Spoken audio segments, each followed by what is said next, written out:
찬송 435장을 찬양하며 6월 19일 토요일 새벽 기도회를 하나님 앞에 올려드립니다.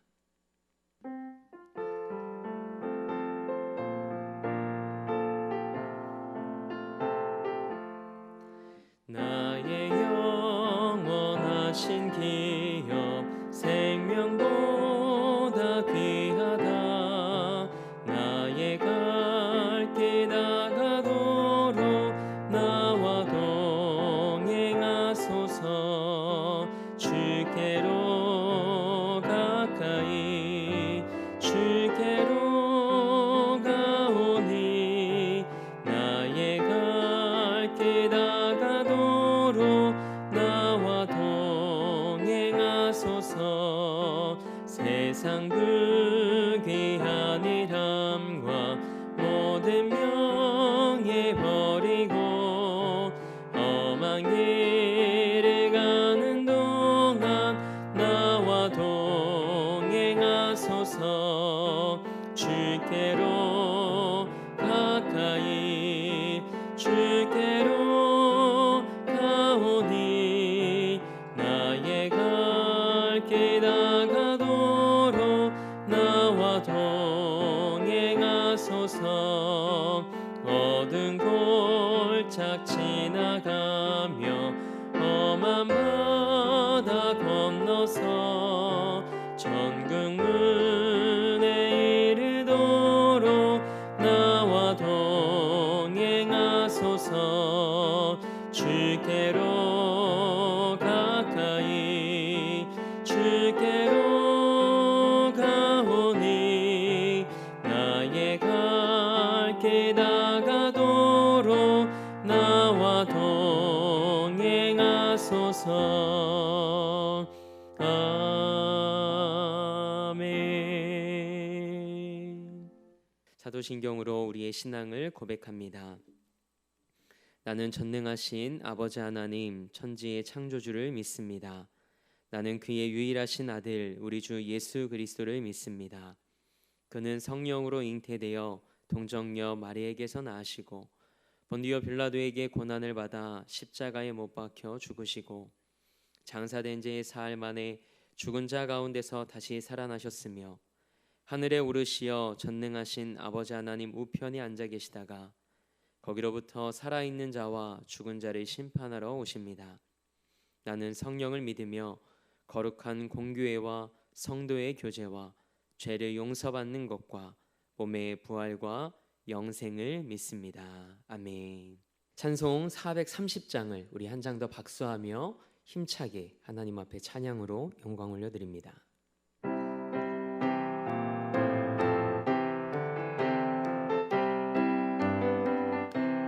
주와 같이 길 가는 것 즐거운 일 아닌가.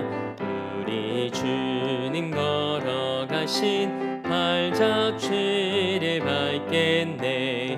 한 걸음 한 걸음 주 예수와 함께 날마다 날마다 우리 걸어가리. 어린아이 같은 우리 미련하고 약하나 주의 손에 이끌리어 생명길로 가겠네. 한 걸음 한 걸음 주 예수와 함께 날마다 날마다 우리 걸어가리. 꽃이 피는 들판이나 험한 골짜기라도 주가 인도하는 대로 주와 같이 가겠네. 한 걸음 한 걸음 주 예수와 함께 날마다 날마다 우리 걸어가리. 옛 선지자 해녹같이 우리들도 천국에 들려 올라갈 때까지 주와 같이 걷겠네. 한 걸음 한 걸음 주 예수와 함께 날마다 날마다 우리 걸어가리. 아멘. 오늘 우리에게 주신 하나님의 말씀은 잠언 26장 11절에서 12절 말씀입니다. 하나님의 말씀을 받겠습니다 고백한 후에 저와 여러분이 한 목소리로 합동하겠습니다. 하나님의 말씀을 받겠습니다. 개가 그 토한 것을 도로 먹는 것 같이 미련한 자는 그 미련한 것을 거듭 행하느니라. 내가 스스로 지혜롭게 여기는 자를 보느냐? 그보다 미련한 자에게 오히려 희망이 있느니라. 아멘.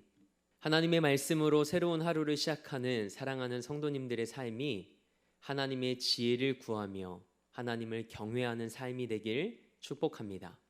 오늘은 주님밖에 없습니다 라는 말씀의 제목으로 함께 은혜 나누고자 합니다.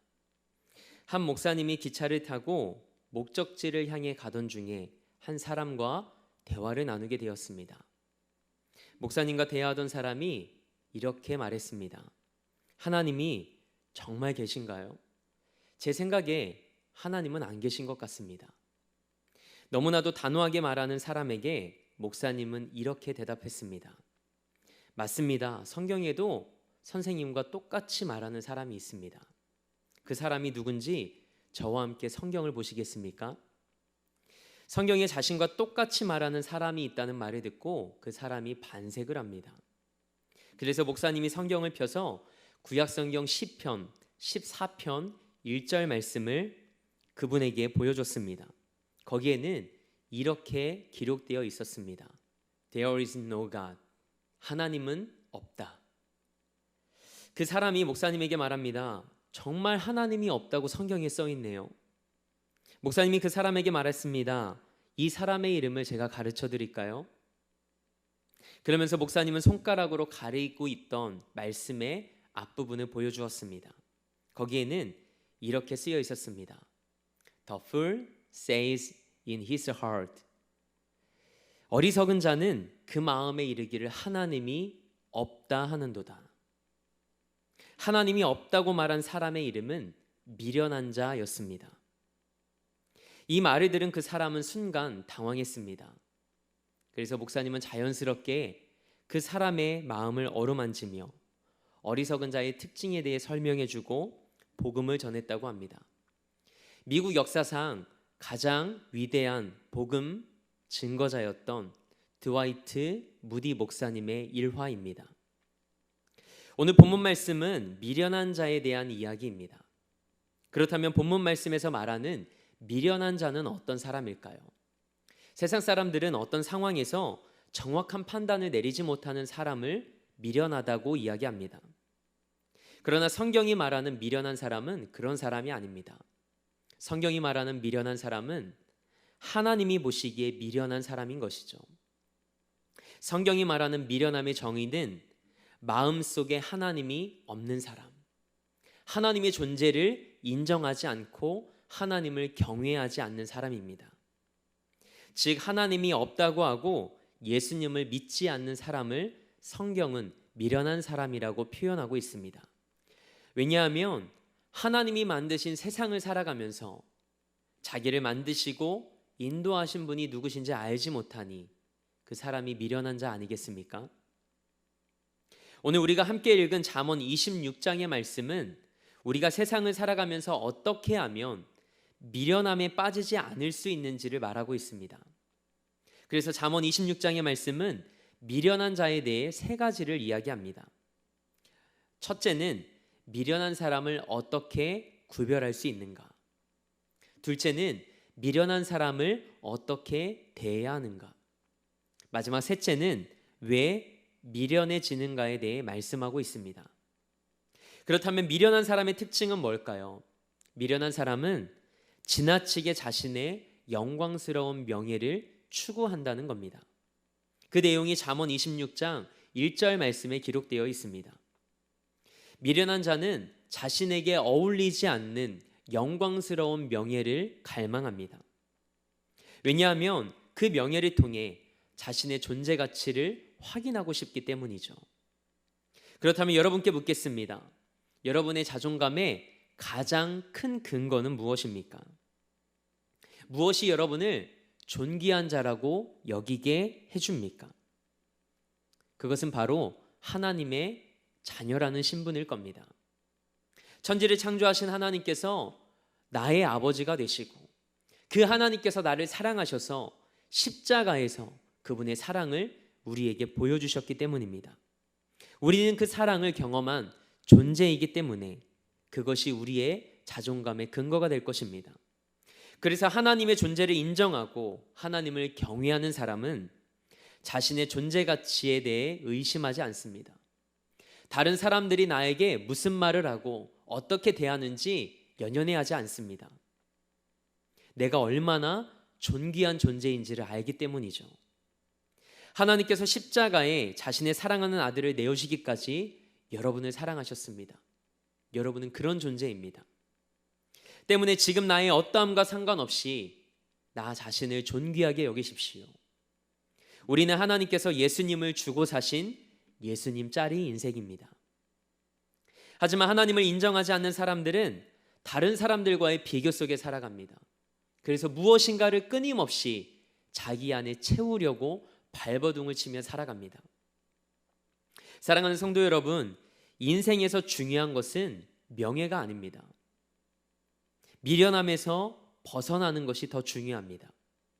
그러나 미련한 사람은 자신이 미련함에서 벗어나려 하지 않고 미련한 상태에서 더 높은 명예만을 추구합니다. 그래서 어리석은 겁니다. 그렇다면 미련함과 지혜로움의 의미를 하나님과 우리의 관계로 확장시켜 보겠습니다.